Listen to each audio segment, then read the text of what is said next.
what can be done, even on the margins, to dissuade people from supporting Governor Jellybelly's push to make Illinois the abortion capital of the Western world, not just the United States. We talked earlier in the week to Peter Breen from the Thomas More Society about litigation against the governor that is pending per the infringement on religious liberties, as the latest example being compelling people to provide health insurance coverage for abortions, even if that is violative of their freedom of conscience, their religious views, the private sector. There's some other things, though, that can be done to hold abortionists and abortion providers like Planned Parenthood to some legal standard. And Amy Gehrke, who used to be the head of Illinois Right to Life, is with an organization that is taking another angle into this issue. She joins us now to talk about it. Amy is the Vice President of Strategic Partnerships for the Center for Client Safety. Amy, thanks for being with us. Appreciate it. Thanks so much for having me on. So tell us what the organization you're affiliated with now, the Center for Client Safety, does, and how it's applicable even in states that are abortion-addled like Illinois. So, well, as you mentioned, I was with Illinois Right to Life for a couple of years, and I fully believed, and I still do, that Illinois can be one for life. But I came to the state kind of like Pollyanna, thinking that the same legislative strategies we'd employed in Wisconsin, where I was prior to Illinois, could work here in this state. And it was a lot harder than I thought it was going to be. After I left Illinois Right to Life, a friend of mine there in Chicago told me about this organization that had been called Reprotection, but had recently changed its name to the Center for Client Safety, that basically uses existing laws to shut down abortion facilities. So this strategy can work in any state, even states like Illinois, because while states like Illinois and California and New York don't regulate abortion, they regulate absolutely everything else. And we get them on the everything else. Everything from zoning violations. We were able to stop 2 Planned Parenthood facilities in New York State because they had inappropriately, improperly applied for business licenses, and they were not in the appropriate zoned area. Also, in pro-life states like Florida, we permanently shut down 2 abortion facilities because the abortion providers and the clinics themselves were guilty of gross negligence. So this strategy has worked from state to state all across the country, both pro-life states like Illinois, California, and New York, and we are just getting started. Well, what are some of the violations that they're committing? Well, the things that you know that are obvious that most people know are happening at abortion facilities, harming women, gross medical negligence, improper sanitization, things like that. And then lots of tax fraud, financial improprieties, as I said, zoning violations. Basically, what we found in our investigations is just about every abortionist across the country, the ones that we've investigated, have some kind of criminal past. And in fact, one of our more egregious cases that we're investigating right now on the West Coast is an abortion provider who was charged with child sexual abuse, who is operating as a pediatric gynecologist performing abortions in a major city and is on the teaching faculty of a major university. So, I've said throughout my 30 years in the pro-life movement, just when I think the abortion industry can't shock me anymore, it always does. And going from the policy side of the abortion, the fight to end abortion, to being on the ground, going directly after these abortion providers and abortion facilities, it's just shocking. It is absolutely stunning how the abortion industry is just able to operate unchecked. And sadly, Illinois is one of the worst examples of that. The Reproductive Health Act that was signed into law back in 2019 basically makes abortion the Wild West here in our state. There's little, if any, oversight of the industry here.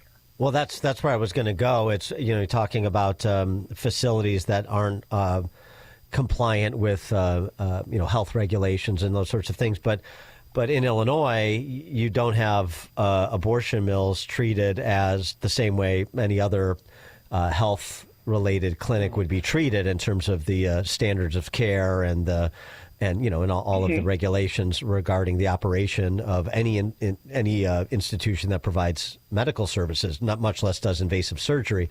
So in Illinois, what is the angle in Illinois with respect to abortion providers that have unsafe or unsanitary facilities when the state isn't interceding to provide oversight? Well, the main part of our strategy is we have established really strong partnerships with sidewalk advocates, those brave souls who are outside on the sidewalks praying outside of abortion facilities, helping women, and also pregnancy resource centers. So we have strong partnerships here in the state of Illinois and have received, frankly, shocking allegations of wrongdoing at abortion facilities. We were also contacted by an out-of-state physician who had a patient arrive on his operating table who had been just grievously harmed by an abortion provider here in the state. So basically what we do is we take these reports from our allies, we investigate to see if there is actual wrongdoing going on at these facilities. We put together airtight reports, file complaints with the appropriate local authorities, and then the biggest part of our job is working with these local authorities to make sure they actually do their jobs and hold these negligent abortion providers accountable. But I mean, with respect to that, though, I mean, are you getting essentially medical malpractice cases and maybe even working with women who have been maltreated by abortion providers? Well, actually, we do not do medical malpractice. We work closely with attorneys when that is the appropriate course of action. Right. But women who've had abortions just want to forget their experience. They just want it to go away. So we take the report of what's happened to them, and then they don't have to have anything to do with it. Also, the standard for medical malpractice is really, really high. And basically what we're doing is just making local authorities, health departments, sheriff's departments, et cetera, do their basic job to go in, investigate the facilities, to see if there are laws actually being broken, and to hold the abortion providers accountable. And like I said, when health departments have gotten involved, clinics have actually closed. In addition to closing the clinics, we have caused many, many abortion providers to actually lose their licenses or their ability to perform abortions, which has in turn led to the closure of abortion facilities. So what are some of the, like I said, I mean, give us an example of some of the things that you've uncovered going on in these facilities that were closed or lost their licensure. So, well, one of the worst stories that we had was in Florida. Sidewalk counselors were outside, and a woman literally jumped off the operating table, came running out of the abortion facility with blood running down her legs, and said, "Please, God, please, somebody call 911. They're going to kill me in there." So we found out that the abortion provider had negligently provided anesthesia and that he had visible hand tremors. He was over 80 years old, still performing abortions, had, serious cognitive decline. And we were able to uncover that and get that clinic closed. Another clinic, the abortionist had sent 3 women to the emergency department. 2 of them, when they arrived, had no detectable pulse. One of the EMTs who responded to one of these cases said it was the most gory, brutal thing he had ever seen in his life, that there were pools of blood on the floor. Like I said, the woman was, for all intents and purposes, dead. It's a miracle that she didn't die, that she survived this. And so when we investigated, we found out that abortionist was not licensed to perform gynecologic surgery. So he lost his license. He didn't lose his license. He was prevented from ever performing obstetric care again, and that facility closed as well. So, almost every day we uncover something else that is just just absolutely blows our minds. We got a call just day before yesterday about a woman who, sorry, this is so graphic, but the head of her unborn child had ended up in her bladder.